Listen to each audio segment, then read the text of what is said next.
Hello good morning everyone, मैं हूं भरत और आप देख रहे हैं यूट्यूब रेड टेक भरत। आज के इस वीडियो में हम बात करने वाले हैं बेसिक और इंपॉर्टेंट क्वेश्चंस के बारे में जो कि रिलेटेबल हैं, जो कि अपन ने पिछले वीडियोस देखे हैं। जो पोजीशंस हो गई, बॉडी मोशन और मूवमेंट किस तरीके से होता है, किस प्रकार से बॉडी के प्लान्स हैं, तो उन सब के बारे में हम आज बात करने वाले हैं। तो चलिए शुरू करते हैं हमारे क्वेश्चंस की तरफ। तो सबसे फर्स्ट हमारा क्वेश्चन है कि विच answer describe the anatomical position, यानी कि कौन सा ऐसा ऑप्शन है जो एनाटॉमिकल पोजीशन को प्रॉपर्ली दिखाता है। तो जैसा कि हमने वीडियो के अंदर देखा था कि एनाटॉमिकल पोजीशन के क्या क्या फीचर्स होते हैं, और मोस्टली आपके हिंट के लिए हमने ये डायग्राम भी इसमें दे रखा है। तो सबसे फर्स्ट देखेंगे कि स्टैंडिंग इरेक्ट, ओके राइट है। फिर आ गया फेसिंग द ऑब्जर्वर, ये भी ठीक है, ऑब्जर्वर को देखेंगे, फेस उनका मतलब सामने की तरफ है। Arm at the side, arm जो है वो साइड में है, okay. And palm facing to your side, side पे पाम फेस नहीं हो रहा है, पाम फेस हो रहा है फॉरवर्ड की तरफ। ये हम इसमें एनाटॉमिकल पोजीशन में देखते थे। जो साइड फेस होता था वो किसके अंदर होता था, जो अपन एक फंडामेंटल पोजीशन अपन ने जो देखी थी उसमें होता था। ओके, नेक्स्ट ऑप्शन की तरफ बढ़ते हैं कि स्टैंडिंग इरेक्ट, यानी कि ये वाला हमारा गलत हो गया क्योंकि इसके अंदर योर साइड आ रहा है, पाम की फेस। स्टैंडिंग इरेक्ट सही है। फेसिंग हो गया, फेसिंग द ऑब्जर्वर, ओके सामने की तरफ देख रहा है। फिर आ गया arm at the side, side की तरफ है arm. And palm facing forward, okay palm facing forward, forward देख रहा है। तो यानी कि इसके चारों ऑप्शन राइट है, यानी कि अपना ये वाला सही आंसर होगा। लेकिन हम सी और डी भी देख लेते हैं। स्टैंडिंग इरेक्ट ठीक है, फेसिंग द ऑब्जर्वर ठीक है, आर्म एट द साइड ठीक है, and palm facing back, palm facing forward आगे की तरफ है, और आउटवर्ड भी नहीं होगा, यानी कि ओके। तो हमारा ऑप्शन हो गया B is the right option. Okay, बढ़ते हैं नेक्स्ट क्वेश्चन की तरफ। नेक्स्ट क्वेश्चन है हमारा, the coronal plane divided the body into what two position. Okay, यानी कि कोरोनल प्लेन जो है वो बॉडी को जो दो पार्ट में डिवाइड कर रहा है, उन पार्ट को हम क्या कहते हैं। अपन ने देखा था कि कोरोनल जो पार्ट था उसकी अपन ने ट्रिक भी देखी थी। तो कोरोनल को ही अपन क्या कहते थे, फ्रंटल पार्ट या फ्रंटल प्लेन कह सकते हैं। ओके, तो कोरोनल या कह दो या फ्रंटल। कोरोनल वर्ड से अपन ने ट्रिक से देखा था कि कोरोना पीछे ए आ रहा था, तो अपन ने देखा था कि एंटीरियर एंड पोस्टीरियर, ओके। और अपन ने क्या बात की थी फ्रंटल की, तो फ्रंटल से अपन क्या पता लगा सकते थे कि फ्रंट एंड बैक, फ्रंट हो गया एंटीरियर और पोस्टीरियर हो गया बैक। ओके, तो अपन इसमें किस में डिवाइड किया गया, एंटीरियर एंड पोस्टीरियर। सुपीरियर और इंफीरियर डिफरेंट है, इंटरनल और प्रॉक्सिमल डिफरेंट है, एंड ओके। तो हमारा सही ऑप्शन हो गया, अपन ने किस में बांटा है, एंटीरियर एंड पोस्टीरियर में। तो अपना B right option is the right option. Okay, बढ़ते हैं नेक्स्ट क्वेश्चन की तरफ। नेक्स्ट क्वेश्चन है कि which of the following planes divided the body into left and right position. हमने एक ट्रिक से बात की थी कि हमने उसमें कहा था कि सजदा, ओके सजदा, जिसमें सज किसके लिए था, सेजाइटल के लिए, और दा जो था वो था दाएं। तो यानी कि बॉडी को राइट और लेफ्ट में बांटना है, दाएं और बाएं में। ओके, तो दाएं और बाएं में कौन सा प्लान डिवाइड करेगा, सेजाइटल प्लान। अगर ऑप्शन में सेजाइटल है तो ओके है, और अगर कई बार ऑप्शन के अंदर मिड सेजाइटल प्लान भी दे रखा होता है। ओके, कोरोनल प्लान जो था वो अपन एंटीरियर एंड पोस्टीरियर में डिवाइड कर रहा था। ट्रांसवर्स प्लान है जिसको हॉरिजॉन्टल और एक्सियल प्लान भी कहते हैं, तो ये अप एंड डाउन के अंदर डिवाइड करता है। और एक्सियल प्लेन है जो ट्रांसफर कह दो या एक्सियल कह दो, दोनों एक बात। तो हमारा सही ऑप्शन होगा सेजाइटल प्लेन। सेजाइटल प्लेन हमारा ये इसकी ट्रिक के बेसिस पे हमने देखा था। The lungs are fill in the blanks to the diaphragm. Okay, अब यहाँ पे हमें फिलिंग द ब्लैंक्स करना है, इसको यहाँ पे पुट करना है। जो चारों हमारे जो ऑप्शन है इनमें से कोई एक ऑप्शन को हमें पुट करना है। तो हम देखेंगे कि the lungs are to the diaphragm, यानी कि लंग्स और डायफ्राम के बारे में बात कर रहे हैं। तो द लंग्स आर, अगर हम बात करेंगे एंटीरियर, एंटीरियर क्या हो जाएगा कि द लंग्स जो हैं वो एंटीरियर की तरफ हैं, किससे, डायफ्राम से। ओके, अगर हम डायफ्राम की अगर हम पोजीशन देखें हमारे एनाटॉमिकल बॉडी के अकॉर्डिंग, तो ये हमारे लंग्स हैं और ये जो है डायफ्राम है। ओके, अब हम क्या कहेंगे कि लंग्स अगर एंटीरियर हम कब कहेंगे, जब ये लंग्स हैं और ये यहाँ पे डायफ्राम है, तो लंग्स जो है एंटीरियर की तरफ, और तो इस तरीके से होगा नहीं, तो ये हमारा ऑप्शन होगा गलत। नेक्स्ट हम बात करते हैं सुपीरियर। तो सुपीरियर हम कब कहेंगे कि कुछ पार्ट ये सुपीरियर एंड ये इंफीरियर। ओके, तो the lungs are superior to the diaphragm. अगर सुपीरियर हम कहेंगे तो ठीक है, क्योंकि डायफ्राम जो है वो नीचे की साइड है यानी इंफीरियर साइड में, एंड जो ये सुपीरियर पार्ट जो है ये हमारा हो गया लंग्स। ओके, तो यानी कि ये वाला ऑप्शन हमारे लिए बिल्कुल करेक्ट है। ओके, इंफीरियर हो गया तो रॉन्ग हो गया, प्रॉक्सिमल भी रॉन्ग ऑप्शन है, तो हमारा सही ऑप्शन है सुपीरियर। ओके, नेक्स्ट क्वेश्चन की तरफ हम बढ़ते हैं और बात करते हैं कि which part are produce when the body is cut through the transverse plane. Okay, जो हमने देखा था ट्रांसवर्स प्लेन।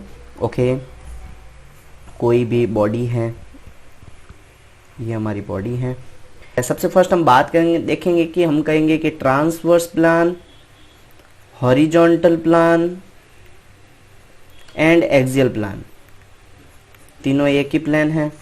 ओके, अब हम बात करेंगे ऑप्शन के बारे में, देखते हैं कि left and right. Left and right अपन ने कौन सी ट्रिक से देखा था कि सजदा जो ट्रिक थी। ओके, तो इसमें ये राइट एंड लेफ्ट में डिवाइड करता नहीं है, और जब भी हमने बात की थी ट्रांसवर्स जो प्लेन था जो बॉडी को इस तरीके से कट करता है, यानी कि बॉडी को सुपीरियर एंड इंफीरियर में, सुपीरियर या इंफीरियर कह सकते हैं, या फिर अपर एंड लोअर पार्ट में। ओके, तो ये इस पार्ट में डिवाइड करता है। अभी देखते हैं कि जैसे वेंट्रल एंड डॉर्सल डिफरेंट हो गया, सुपीरियर एंड इंफीरियर पार्ट कह रहे हैं। ओके हैं, एंटीरियर एंड पोस्टीरियर कब कहेंगे, जब ये कोई भी ह्यूमन बॉडी है और उसको इस तरीके से वो कट करते हैं जिसमें बॉडी एंटीरियर एंड, यानी कि ये कह सकते हैं कि एंटीरियर एंड पोस्टीरियर या फिर फ्रंट एंड बैक, तो हमारा एंटीरियर और पोस्टीरियर में, तो यानी कि anterior posterior wrong, ventral and dorsal wrong, left and right wrong हो गया, तो हमारा आंसर हो गया सुपीरियर एंड इंफीरियर। ओके, तो सुपीरियर एंड इंफीरियर कह सकते हैं या अपर एंड लोअर, कई बार ऑप्शन में सुपीरियर एंड इंफीरियर नहीं होके अपर एंड लोअर होता है। ओके, तो अगर इसी की जगह अगर ट्रांसवर्स प्लेन की जगह अगर हॉरिजॉन्टल पुट करते हैं तो भी यही चीज़ है, और एक्सियल भी पुट करते हैं तो भी यही चीज़ है। ओके, तो इस तरीके से ये हमारे क्वेश्चन का आंसर हो गया सुपीरियर एंड इंफीरियर, यानी कि ट्रांसवर्स जो बॉडी पार्ट है वो सुपीरियर और इंफीरियर में डिवाइड करेगा। ओके, सो बढ़ते हैं नेक्स्ट क्वेश्चन की तरफ। क्वेश्चन है हमारा which of the following best describe the location of the chest. Okay, so कौन सा ऐसा जो ऑप्शन है जो अच्छे से लोकेशन डिस्क्राइब करेगा चेस्ट की। ओके, तो अभी हम ऑप्शन की बात करते हैं कि superior to the vertebral column. अगर हम वर्टिब्रल कॉलम देखते हैं तो ये हमारी वर्टिब्रल कॉलम है। ओके, एक्स वाई जेड जितने भी मान लिया हमने, और जो ये हमारा चेस्ट वाला जो रीजन है, तो ये वाला रीजन जो हो गया चेस्ट वाला रीजन है। ओके, तो और ये ह्यूमन का फेस है। ओके, ये उसकी मुंह यानी लेटरल पोजीशन बना रहे हैं अपन। ओके, तो इस तरीके से हैं। अब अपन फर्स्ट ऑप्शन पुट करते हैं इसमें कि superior to the vertebral column. Vertebral column से सुपीरियर कब कहते हैं कि जब वर्टिब्रल कॉलम ये है और इनके ऊपर की तरफ अगर चेस्ट वाला पार्ट है तो हम उसको क्या कहते हैं कि सुपीरियर, तो ये ऑप्शन हो गया हमारा गलत। Posterior to the vertebral column, यानी वर्टिब्रल कॉलम से पोस्टीरियर में, तो वर्टिब्रल कॉलम से पोस्टीरियर में भी हम कह नहीं सकते, क्योंकि ये कब होता है जब चेस्ट वर्टिब्रल कॉलम के बैक साइड में होता है। ओके, तो बैक साइड में है नहीं, तो ये भी ऑप्शन हो गया हमारा गलत। नेक्स्ट है कि anterior to the vertebral column, ये वाला जो ऑप्शन है, क्योंकि ये एंटीरियर है, ये वर्टिब्रल कॉलम के एंटीरियर मतलब फ्रंट की तरफ, तो वर्टिब्रल कॉलम के एंटीरियर कॉलम में है, तो हम इसको क्या कहेंगे, ये हमारा ऑप्शन हो गया राइट। ओके, अभी हमारे सारे जो क्वेश्चंस थे वो सारे थे ऑब्जेक्टिव क्वेश्चन यानी एमसीक्यूज, उसके अंदर आपको ऑप्शन मिल रखे थे। मजा अब आएगा कि जब किसी भी प्रकार का ऑप्शन नहीं हो और आपका आंसर बिल्कुल राइट हो। तो अब ये हमारे लिए एक ट्रिकी क्वेश्चन होगा। क्वेश्चन यू देखेंगे कि जो डायग्राम आपको दिखाया गया ये किस प्रकार का मूवमेंट दिखा रहा है, तो और इसके बारे में क्या तथ्य है। यानी कि जो भी आप मूवमेंट देख रहे हैं, यानी कि आपने अगर फ्लेक्शन एक्सटेंशन देखा है, कुछ भी तरह के देखे हैं, तो इसमें ये किस चीज़ को डिस्क्राइब करेगा। एक तो फर्स्ट चीज़ उनको बताना है, और जिन जिन चीज़ को यानी कि यहाँ मूवमेंट दर्शा रहा है, तो यानी कि दो तरह के मूवमेंट ये दर्शाएगा। ओके, यानी एक दूसरे के जो अपोजिट होंगे, तो अब ये जिनको दर्शा रहे हैं और वो उनके अंदर क्या उसकी विशेष बात है वो हमें देखनी है। ओके, तो फर्स्ट हम इसको अगर देखते हैं, चलिए आंसर की बात करते हैं। आशा करता हूँ कि आपने इसका आंसर अनुमान लगा लिया होगा। ओके, और वो आपका सही भी होगा। ओके, तो हमने इसको कहेंगे एक supination and pronation. Okay, supination and pronation. Okay, अब ये चीज़ हमने देखी। अब सुपिनेशन के लिए हम क्या कहेंगे कि ये वाला जो पार्ट है, ये सुपिनेशन है और ये वाला जो है प्रोनेशन है। अब सुपिनेशन आपको कैसे पता चला कि यही वाला पार्ट सुपिनेशन है, ये मूवमेंट सुपिनेशन है, तो अपन क्या कहेंगे कि जो इसमें जो पाम है वो facing forward, palm facing forward, forward कह दो, ओके। और जो प्रोनेशन है उसके अंदर palm facing backward, backward, okay. और इसके लिए हमने एक ट्रिक भी देखी थी कि जो सुपिनेशन वाली जो पोजीशन होती है वो ऐसी पोजीशन होती है जैसे कि हम एक कोई सूप उसके लिए मांग रहे हैं, ओके। तो जो हमारा ये पाम जो फेसिंग है फॉरवर्ड की तरफ हो गया, ये सूप है। अगर सुपिनेशन देखे तो सुपिनेशन से सूप, और प्रोनेशन से हमने बात की थी कि जो प्लेयर्स होते हैं वो चीयर्स करते हैं, तो वो प्रोनेशन हो गया, ओके। तो अभी अपन सुपिनेशन एंड प्रोनेशन देख चुके हैं। और ये सुपिनेशन की एक कंडीशन क्या होगी जिसमें पाम फेस करेगी फॉरवर्ड की तरफ, और प्रोनेशन के अंदर पाम जो होगी वो बैकवर्ड की तरफ, तो ये आप देख सकते हैं, ओके। नेक्स्ट क्वेश्चन की तरफ बढ़ते हैं। अब हमारे सारे जो क्वेश्चंस होंगे वो बिना ऑप्शन वाले होंगे, ओके। अब नेक्स्ट जो ये रेडियोलॉजिकल जो इमेज आपको दिखाई गई है, इसमें किस प्रकार का मूवमेंट है या कौन सा जो प्लान है या आपको जो चीज़ लगती है इसके बारे में कौन सा तथ्य आपके हिसाब से सही होगा, ओके। चेक कीजिए अपना, ओके। तो अब बढ़ते हैं इसके आंसर की तरफ। तो इसके अंदर जब अपन ने बात की थी कि डॉर्सिफ्लेक्शन एंड प्लांटर फ्लेक्शन के बारे में, ओके, तो रेडियोग्राफी में अपन कई बार इस प्लांटर फ्लेक्शन को और इनको यूज़ करते हैं, ओके। तो अपन इसको जैसे डॉर्सिफ्लेक्शन होता था तो उसमें क्या होता था कि एंकल जॉइंट क्या करता था, जो एंटीरियर ऑफ लेग है उसकी तरफ खींचता था, ओके। मतलब जो फुट का एंगल होता था वो किस तरफ होता था कि anterior to the leg, okay. लेकिन इसके अंदर ऑपोजिट है, यानी कि इस पार्ट को अपन कौन सा फ्लेक्शन कहते थे, डॉर्सिफ्लेक्शन, और इसको हम क्या कहते हैं कि प्लांटर फ्लेक्शन, कि ऐसा मूवमेंट कह सकते हैं कि ऐसा फ्लेक्शन जो कि क्या होता है कि जिसमें हील जो है वो लिफ्टेड होती है किस तरफ की तरफ, ग्राउंड की तरफ, ओके। यानी कि क्या करेगा, एंकल जॉइंट उस एंटीरियर लेग से दूर की तरफ लेके जाएगा, और किस तरफ लेके जाएगा, ग्राउंड फ्लोर की तरफ। तो हम उसको कौन सा फ्लेक्शन कहते हैं, प्लांटर फ्लेक्शन हो गया अपना, प्लांटर फ्लेक्शन। प्लांटर फ्लेक्शन के लिए अपन क्या कहते थे, उसमें क्या होती थी, जो ये हील जो है वो लिफ्टेड हो जाती थी, ये लिफ्टेड किधर की तरफ, ग्राउंड की तरफ, ओके। तो हम इसको क्या कहेंगे, ये हमारा प्लांटर फ्लेक्शन है, और प्लांटर फ्लेक्शन है और इसमें हील क्या हो रही है, ग्राउंड की तरफ जा रही है, ओके। तो ये हमारे इसके बारे में आंसर था, ओके। ओके, सो इसमें हम देख सकते हैं कि ये जो पोजीशन जो दिखा रखी है पेशेंट की, ये एक सर्कमडक्शन है, यानी सर्कल बना रहा है, ओके। तो हम इसको इस पोजीशन को कहते हैं सर्कमडक्शन। और इसकी क्या विशेष बात है, विशेष बात की जब भी अपन बात करेंगे तो यानी कि अपन इसमें कह सकते हैं कि हैंड जो है एक सर्कुलर मोशन के अंदर सर्कुलेट होता है। अब सर्कुलेट होता है तब अपन उसमें क्या कह सकते हैं कि जब सर्कुलेट हो रहा है, इसकी एक विशेष बात है कि इसके अंदर जो flexion, abduction, extension and adduction, ये सारे मूवमेंट होते हैं इस सर्कमडक्शन के अंदर। यानी कि जब भी ये पेशेंट हाथ को जो है अपना पूरा हैंड या पूरा जो अपन यूं कह सकते हैं कि अपर लिम्ब को जब एक सर्कुलर मोशन के अंदर मूवमेंट करवाएगी, तो इसमें ये सारे जो मूवमेंट्स हैं वो सारे मूवमेंट्स इसमें देखने को मिलेंगे। तो हम इसको क्या कहेंगे, सर्कमडक्शन है, सर्कुलर मोशन हो रहा है। इसकी सबसे विशेष बात यह है कि इसमें 4 से 5 तरह के मूवमेंट इंक्लूड होके एक सर्कुलर मोशन बनाता है, ओके। तो इसकी विशेष बातें ये थी, और इन सारे जो भी ये मूवमेंट्स वगैरह हैं इनका हमने एक अलग से वीडियोस देख लिया, साथ में रेडियोलॉजिकल इमेज भी देखी है।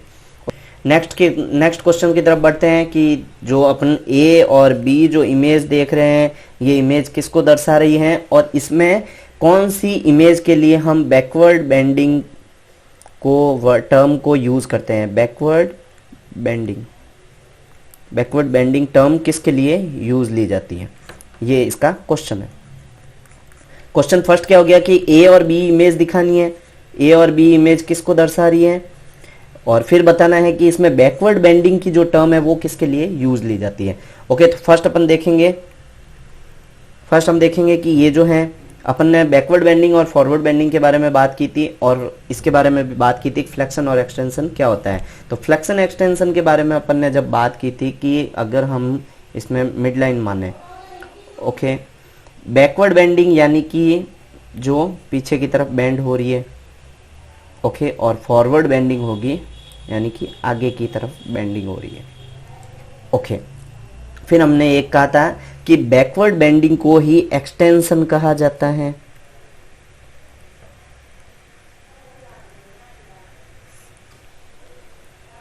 ओके, फ्लेक्शन एंड एक्सटेंशन के बारे में बात की, यानी कि बैकवर्ड बेंडिंग को हम एक्सटेंशन कह रहे हैं और एक्सटेंशन यानी बैकवर्ड बेंडिंग। ओके, तो बैकवर्ड बेंडिंग हम देख पा रहे हैं कि जो बी वाली जो इमेज है उसके अंदर बैकवर्ड बेंडिंग है, यानी कि ये वाली जो इमेज है हमारी एक्सटेंशन की है और ये वाली जो है इमेज वो हमारी हो गई flexion. Okay, extension and flexion के बारे में हमें पता चल गया कि ये दोनों इमेज कौन कौन सी है, और बैकवर्ड बेंडिंग के लिए हम यूज करते हैं वर्ड एक्सटेंशन। तो हमें ये वाली जो सेकंड वाली जो बी इमेज है वो एक्सटेंशन या बैकवर्ड बेंडिंग, इसके लिए टर्म इसमें यूज ली जाती है। ओके, तो इसके लिए हमने एक ट्रिक भी देखी थी कि एक्स से दूर।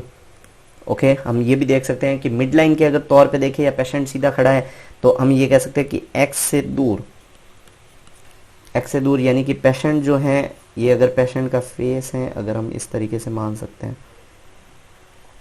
अगर पेशेंट को एक्स से दूर का कहेंगे तो यानी कि वो बैकवर्ड मोशन करेगा। Backward motion is the extension. ये हमने ट्रिक देखी थी।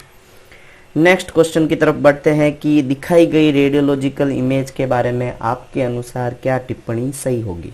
ओके, अपने अकॉर्डिंग बताना है। ओके, तो इसके बारे में भी वीडियो हमने देखा था, बहुत सारे जो भी ये रेडियोलॉजिकल सारी इमेजेज हैं। अब आप इसके अंदर इमेजेस को देख सकते हो कि जो ये हेड की इमेज है तो इसमें क्या किया गया कि एक स्लाइस इमेज बनाई गई है। जैसे अगर आप नॉर्मल हेड को देखो तो इस तरीके की एक स्लाइस बनाई गई है जिसके अंदर क्या क्या किसमें डिवाइड किया गया है, up and low, up and lower कह सकते हैं, सुपीरियर इंफीरियर कह सकते हैं।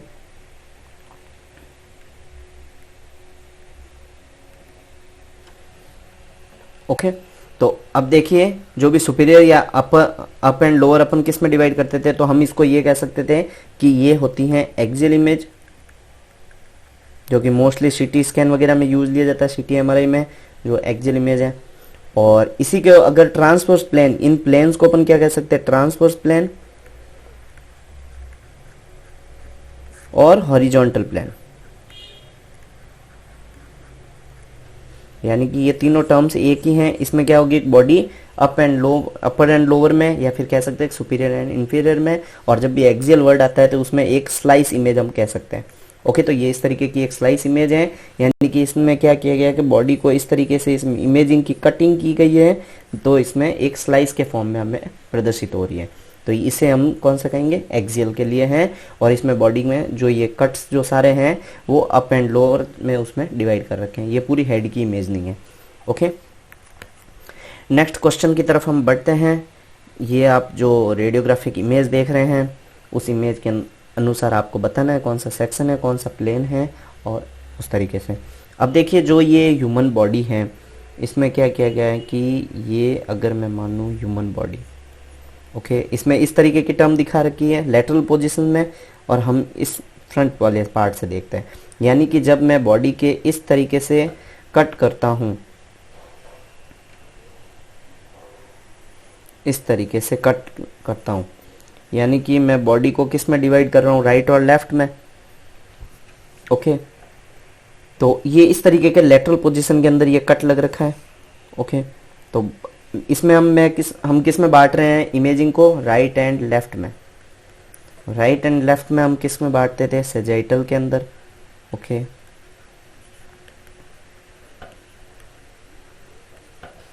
अब हम यहाँ पे टर्म मिड लाइन क्यों नहीं यूज कर सकते कि मिड सेजाइटल। मिड सेजाइटल हम कब कहेंगे, जब बॉडी का एक ऐसा एंगल जो उसको आधा आधा डिवाइड करता है, यानी राइट एंड लेफ्ट में डिवाइड करता है। ओके, तो उस कंडीशन में हम इसको कहेंगे मिड सेजाइटल। लेकिन ये मिड सेजाइटल नहीं है, नहीं कहेंगे, हम इसको कहेंगे सेजाइटल प्लेन में इन बॉडी को, इनकी स्लाइस को काटा गया है। ओके, तो इस तरीके से हम कहेंगे। एक होता है पैरासेजाइटल, तो पैरासेजाइटल में कोई भी जो एक बॉडी का जो पार्ट है उसको राइट और लेफ्ट में डिवाइड करना, हम उसको पैरासेजाइटल पार्ट कहते हैं। ओके, अब नेक्स्ट बढ़ते हैं। ये जो इमेज आप देख पा रहे हैं, इस इमेज में अगर मैं देखूं कि अगर ये पेशेंट लेटरल में अगर कोई खड़ा है,